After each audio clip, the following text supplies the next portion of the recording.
میدونی دردناکترین نوع خیانت چیه؟ اونیه که از جایی میاد که همیشه بهش تکیه کردی. از دستی که یه عمر فکر میکردی اگه زمین بخوری همون دست نجاتت میده. من نیلوفرم و این داستان منه. داستانی که با یه امضا شروع شد و با نابودی یه زندگی تموم شد. من یه دختر 33 سالم از یه خانواده معمولی. پدرم وقتی بچه بودم فوت کرد و مادرم ناهید. با هزار بدبختی منو بزرگ کرد. زن قوی بود.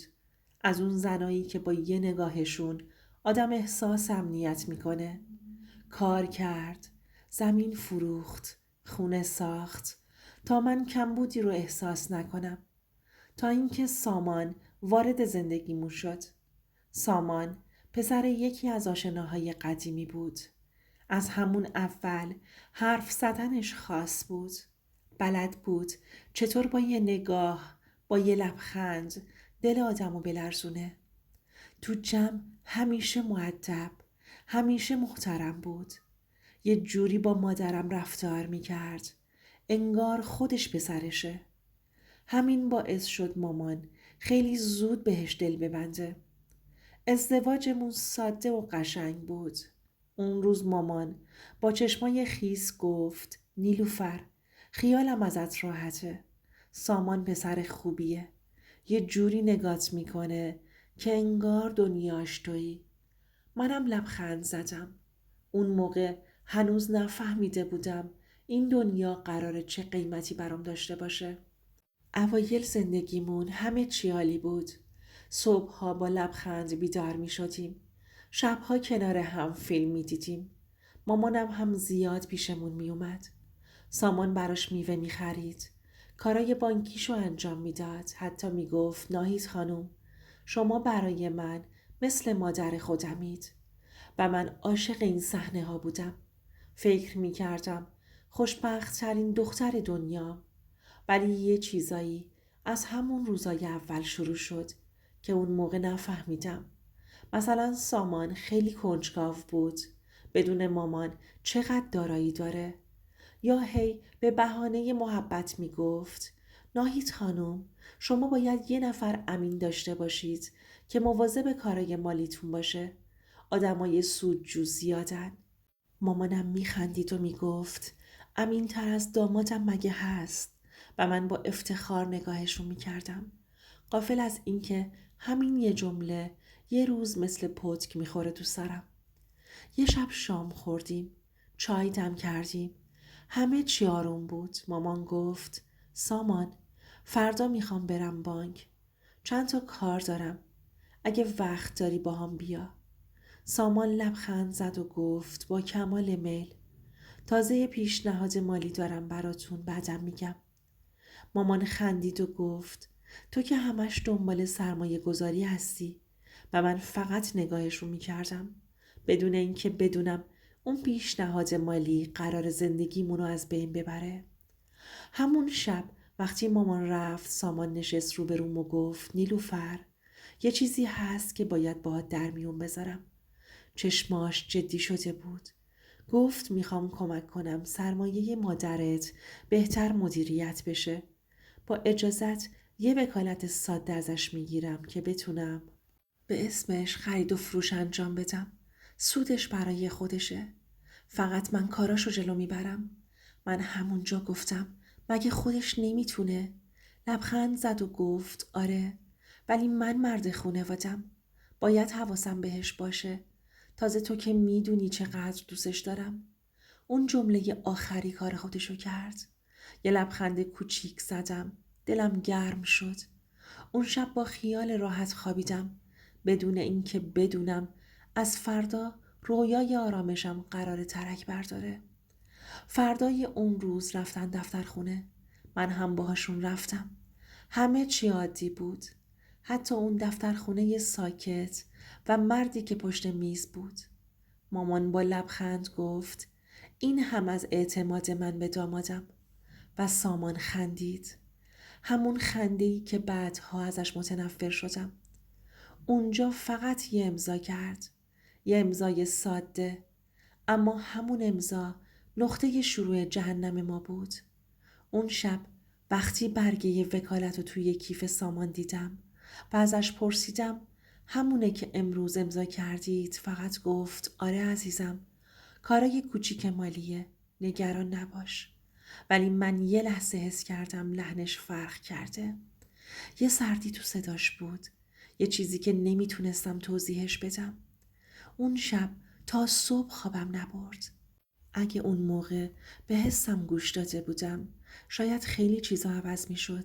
ولی من مثل خیلی از زنهایی که فکر می کنن عشق یعنی اعتماد مطلق سکوت کردم و سکوت من اولین اشتباهم بود.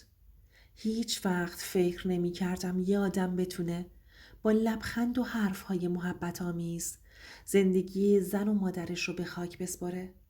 ولی اون آدم همین الان پیشم بود. بعد از اون امضای ساده دفترخونه زندگیمون به ظاهر عادی ادامه داشت.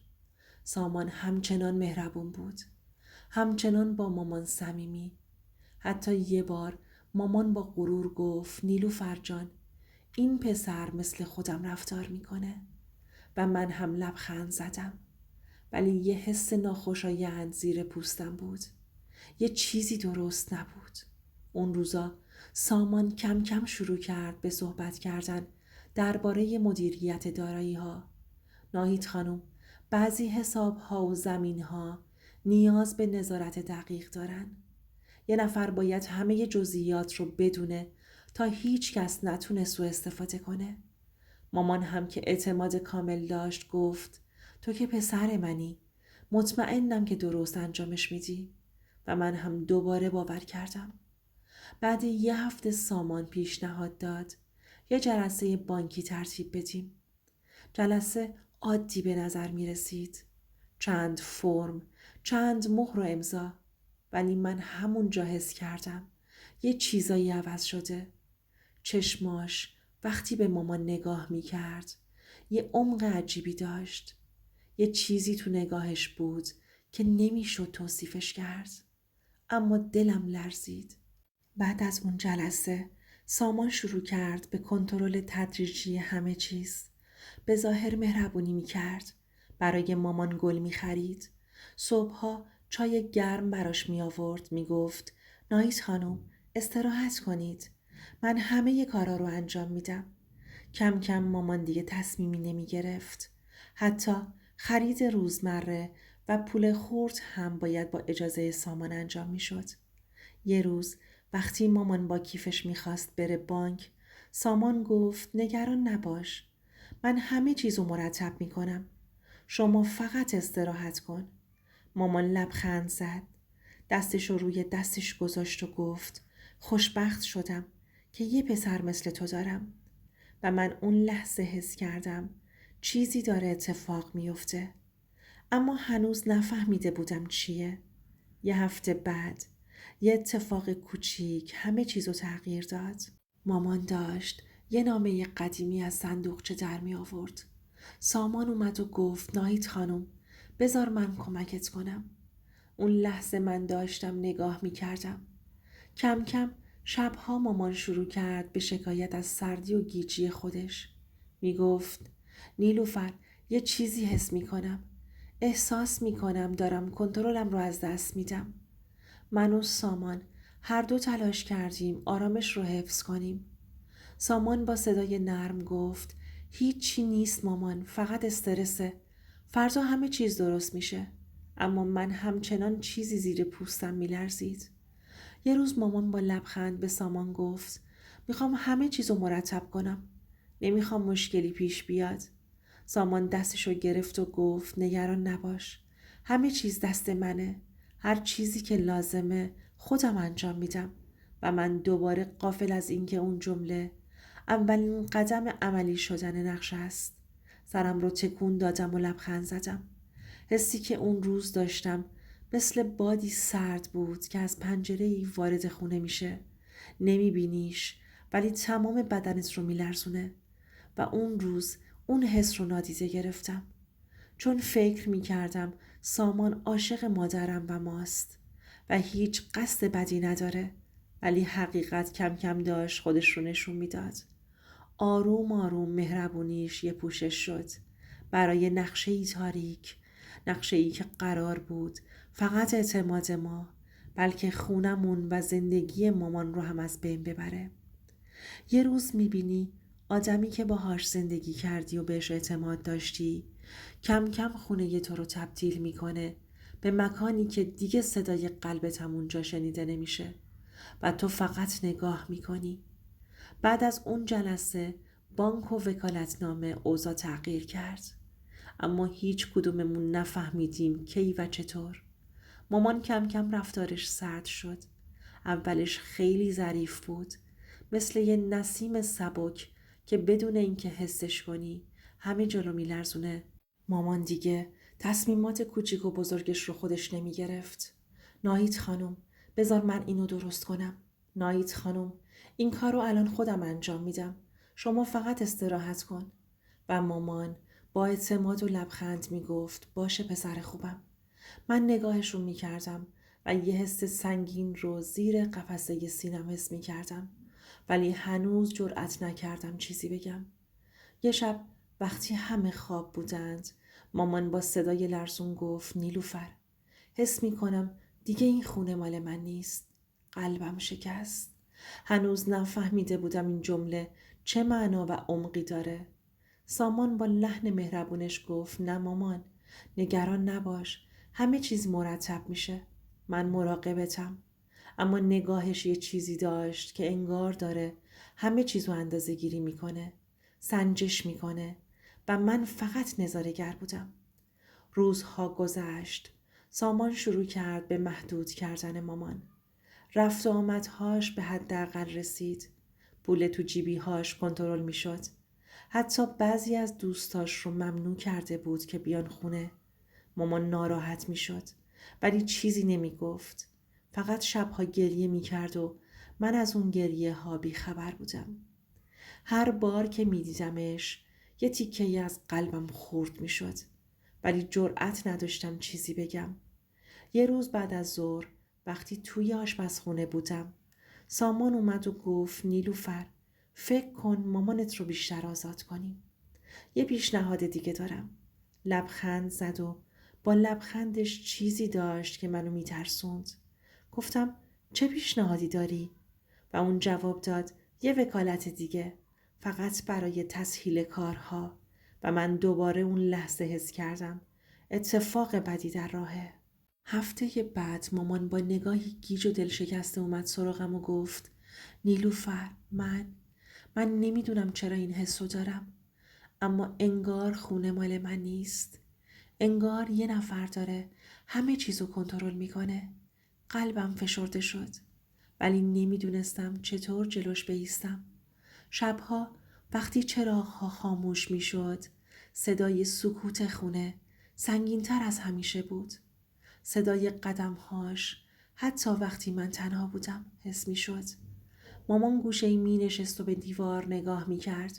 من فقط کنارش بودم و سعی می کردم نگاهش کنم ولی نمی دونستم چطور ازش محافظت کنم. کم کم اوضاع به جایی رسید که حتی من هم می دیدم خونه دیگه خونه نیست. فضا سرد شده بود. سکوت عجیب بود.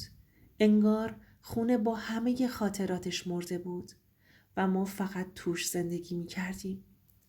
یه بعد از ظهر وقتی سامان داشت با لپتاپ کار میکرد مامان ازش پرسید سامان، نمیخوای اجازه بدی من هم تصمیم بگیرم؟ سامان با آرامش مصنوعی جواب داد نه مامان، بهتر من تصمیم بگیرم که شما استرس نکشید. اما نگاهش یه تهدید خاموش بود، یه نشونه از چیزی که کم کم داشت اتفاق میافتاد. اون شب وقتی مامان گریه می کرد من نشستم کنار دستش، با هم گریه کردیم. گفتم مامان من هستم، نگران نباش. ولی قلبم می لرزید. می دونستم یه چیزی بزرگتر از مادرش شکل می گیره. چیزی که حتی نمی تونستم اسمش رو بگم. اصلا فکرش رو نمی کردم یه امضا بتونه خونه، زندگی و حتی قلب یه مادر رو ازش بگیره. اما اون شب همه چیز تغییر کرد. روزها داشت به بدترین شکل ممکن پیش می رفت. مامان خسته و گیج بود. من و سامان جلوش وانمود می کردیم که همه چیز عادیه. سامان می گفت ناهید خانم، یه سری فرم ساده هست، فقط امضا کن. کارهای مالیتون راحت تر میشه. مامان لبخند زد. چشمهاش خسته و پر از اعتماد بود. و من باز هم حرفی نزدم. چون هنوز نمیخواستم باور کنم که سامان میخواد از اعتماد مادرم سوء استفاده کنه. اون روز رفتیم دفترخونه. یه اتاق کوچیک و سفید. مردی پشت میز نشسته بود، پر از پرونده و مهر. مامان نشسته بود، دستش رو روی کیف گذاشته بود و یه لبخند ساده داشت. سامان کنار مامان ایستاد، دستش روی شونش گذاشت و گفت نگران نباش، من همه چیزو کنترل میکنم. مامان سرش رو تکون داد و گفت باشه، تو همیشه مراقب من بودی. و من اون لحظه حس کردم چیزی تو نگاه سامان داره تغییر میکنه. چیزی که نمیشد با کلمات توضیح داد. یه سردی مبهم، مثل یه پیش لرزه از طوفان. وقتی مرد دفترخونه مدارک رو گذاشت جلو، مامان شروع به خوندن کرد. من با دقت نگاهش میکردم. متن پر از اصطلاحات حقوقی بود که مامان هیچ کدوم رو نمیفهمید. سامان با لحنی آروم گفت ناهید خانم، نگران نباش، من همه جای سختش رو برات توضیح میدم. مامان لبخند زد و گفت مرسی پسرم. و من قلبم فشرده شد. یه پیش آگاهی بد، اما هنوز چیزی نگفتم. وقتی سامان مدارک رو بهش داد که امضا کنه، مامان امضا کرد. من لحظه‌ای دستش رو گرفتم و گفتم مامان مطمئنی؟ مامان سرش رو تکون داد و با یه لبخند نرم گفت من اعتماد دارم نیلوفر جان. و من باز هم سکوت کردم. همون امضا همه چیز رو تغییر داد. بعد از امضا سامان با لبخند گفت تموم شد. حالا همه چیز راحت تره. مامان بلند شد و با آرامش نشست، بدون اینکه بفهمه این آرامش فقط یه پوشش بود. من نگاهش میکردم. میدونستم چیزی تو اون لبخند یه نقشه تاریکه. نقشه‌ای که قرار زندگی ما رو ویرون کنه. شب اون روز مامان گفت نیلوفر، حس عجیبی دارم. انگار چیزی از دستم رفته و من بغضم گرفت. ولی چیزی نگفتم، چون هنوز نمیخواستم باور کنم که این حس واقعیه. چون هنوز نمیخواستم بفهمم سامان، مردی که بهش اعتماد کرده بودم، داره مادر منو بازی میده. چند روز بعد متوجه شدم همه دارایی ها و املاک به نام سامان شده. مادرم هنوز نمیدونست. وقتی فهمید گریهش سکوت خونه رو پر کرد. صدای بغضش مثل پتک بود روی قلبم و من نمیتونستم کاری کنم. سامان وقتی دید فهمیدیم با یه لبخند خونسرد گفت نیازی نبود نگران باشید. همه چیز قانونی و با رضایت خودش بوده. اما من و مامان میدونستیم اون رضایت یه دروغ بود. یه دروغ بزرگ که با یه دارو و گیجی به دست اومده بود. اون شب من و مامان کنار هم نشستیم و گریه کردیم. مامان گفت نیلوفر باورم نمیشه. اون پسر. و من بغض کردم. جواب دادم میدونم مامان، میدونم. اما اون چیزی که هنوز نمیدونستیم این بود که مرحله بعد نقشه سامان بیرون انداختن کامل مامان از خونه و زندگی خودمون بوده و من آماده نبودم. اون روز فهمیدم خیانت فقط از آدمای غریبه نمیاد.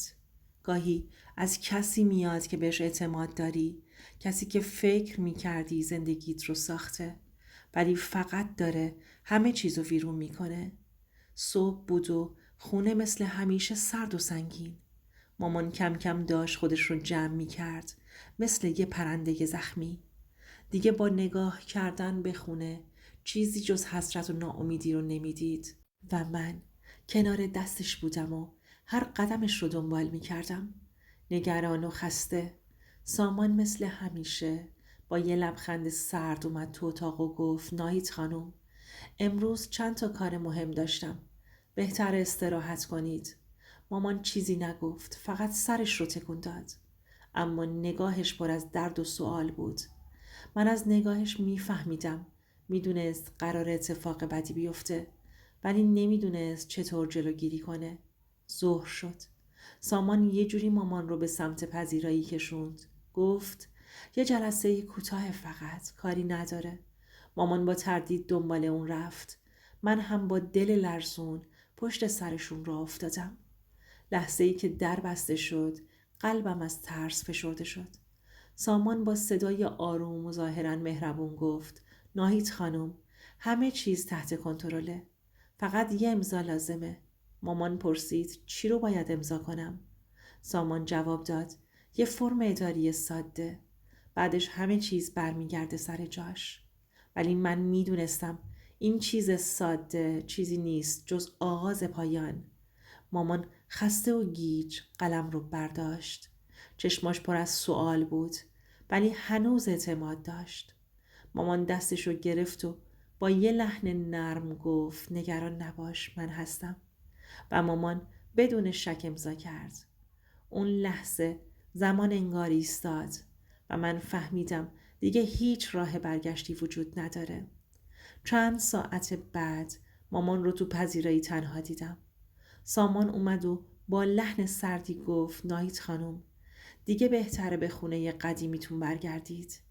اینجا کارها به اسم من شده. مامان بهت زده نشسته بود. فقط نگاش میکرد. من فقط بغض کردم، اما هیچ کاری نمیتونستم بکنم. مامان گفت سامان، تو این کارو نکن. این خونه زندگیمونه. سامان لبخند سردی زد و گفت این امضا همه چیزو قانونی کرد. الان دیگه اینجا مال منه. و اونجا بود که حس کردم دنیا روی سرم خراب شده. مامان اشک میریخت و من هم گریه میکردم، اما هیچ فریادی نمیتونست عدالت رو برگردونه. اون شب مامان با یه چمدون از خونه رفت. منم پشت سرش اشک ریختم، ولی سامان هیچ واکنشی نشون نداد. همه چیز حساب شده و برنامه ریزی شده بود و من فهمیدم آدمی که یه عمر بهش اعتماد کرده بودم قاتل آرامش خانوادگی ما بود. روزها گذشت و خونه ما پر از سکوت شد. سامان مثل همیشه سرد و خونسرد و من بین نفرت و ترس گرفتار شده بودم. مامان در خونه کوچیک اجاره‌ای زندگی می کرد، ولی سلامتی و روحیش آسیب دیده بود و بین دو دنیا گیر کرده بودم. عاشق مادر و هنوز متزلزل از شوهر. گاهی حقیقت توی تاریکی پنهان میشه و وقتی پیدا میشه دنیا دیگه مثل قبل نیست. حتی برای آدمای قوی. بعد از روزای پر از سکوت و درد من دیگه نمیتونستم بی حرکت بمونم. مامان تو اون خونه کوچیک اجاره‌ای نشسته بود، خسته و ناتوان. هر بار زنگ تلفن یا قدمی توی راه رو نگاهش میرفت سمت در. انگار انتظار یه چیز بد رو داشت. من کنار دستش بودم و حس می کردم چیزی عمیقاً اشتباهه. یه روز تصمیم گرفتم همه چیز رو روشن کنم. با کمک یه وکیل مدارک و اسناد وکالت ها رو بررسی کردیم. همه چیز عادی به نظر می رسید، ولی یه خط، یه جمله کوچیک همه چیز رو به هم ریخت. در متن وکالت جدید ذکر شده بود که انتقال مالکیت کاملا قانونی و بدون نیاز به رضایت دوباره مادرم انجام شده. و بعد وقتی آزمایش خون مامان رو بررسی کردیم، حقیقت وحشتناک آشکار شد. اون شبها سامان از دارو استفاده کرده بوده تا مامان گیج بشه و امضا بده. وقتی حقیقت رو به مامان گفتم چشماش پر از ترس و شک شد. نیلوفر، نمیتونم باور کنم. اون پسر. و من بغض کردم و دستش رو گرفتم. گفتم میدونم مامان، میدونم، ولی الان ما همه چیز رو میفهمیم. مامان بهت زده بود. من هم نفسم بند اومده بود. فهمیدم که چند ماه گذشته همه چیز تحت کنترل سامان بوده. پولها و املاک به اسم خودش منتقل شده بود. مامان تحت تأثیر داروها گیج و بی تصمیم بود. حتی رفت و آمدش محدود شده بود. تصمیم گرفتم کاری کنم. با وکیل به پلیس مراجعه کردیم و شکایت کردیم. چند روز بعد سامان احضار شد. با لبخند سردش به ما نگاه کرد، اما دیگه نمیتونست پنهون کنه. وقتی پلیس گفت آقای سامان شما به جرم جعل مدارک، سوء استفاده و فریب بازداشت هستید، چشماش پر از عصبانیت و شک شد و من و مامان برای اولین بار بعد از ماه‌ها نفس راحتی کشیدیم. روزهای بعد ما با ترس و امید زندگی می کردیم. مامان کم کم اعتماد به نفسش رو دوباره به دست آورد. خونه کوچیک اجاره‌ای حتی با کمبودها و مشکلات برای ما تبدیل شد به مکانی که دوباره میتونستیم زندگی کنیم. من فهمیدم که بعضی آدما با نقشه و دروغ زندگی دیگران رو از بین میبرند. اما حقیقت همیشه یه روز پیدا میشه، حتی اگه مدتها طول بکشه. گاهی صداهایی هست که هیچ کس نمیشنوه، گریه هایی که تو سکوت خونه ها گم میشن و بعضی وقتا این صداها تنها امیدت برای زنده موندنه. روزهای بعد از بازداشت سامان خونه ما دیگه مثل قبل نبود. حس آزادی داشت. مامان ناهید کم کم نفس میکشید، حتی با اون درد و خستگی که ماها باهاش دست و پنجه نرم کرده بود. هر بار که نگاهش میکردم حس میکردم دوباره دختر بچه‌ایم که با تلاش خودش بزرگ شده داره به زندگی برمیگرده. من هنوز احساسات پیچیده‌ای داشتم. خشم، غم، ترس همه با هم بودند، ولی با یه چیز جدید، امید. میدونستم دیگه هیچ چیزی نمیتونه اعتماد و آرامش از دست رفته ما رو برگردونه، اما میتونستیم دوباره شروع کنیم. مامان با لبخند ضعیف ولی واقعی گفت نیلوفر تو بهترین دختر دنیایی. بدون تو نمیتونستم ایستادگی کنم و من بغض کردم. اشکامو پاک کردم و دستشو گرفتم. اون لحظه فهمیدم زندگی واقعی فقط زنده بودن نیست، بلکه کنار هم بودنه. حتی بعد از سخت‌ترین طوفان‌ها. سامان تو زندان بود، اما حضورش هنوز روی زندگی ما سایه انداخته بود.